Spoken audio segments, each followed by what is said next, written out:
Alright, this just came in today. I have fresh batteries. I've cleaned this and everything, and as you can see, it's all in there properly. I've even pulled the tape a little bit. I've changed all my cartridges too.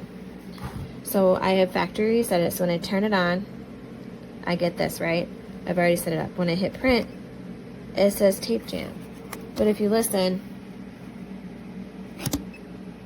it's not even engaging and the roller is not even moving. Like, and it's just a tape jam. I don't understand.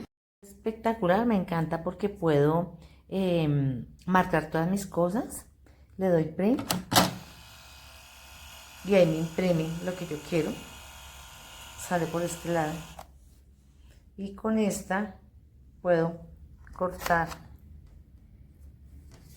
Y así con todas las cosas. Me encantó, me pareció súper, súper bueno. Just got it. It's amazing. DYMO. Turn it on.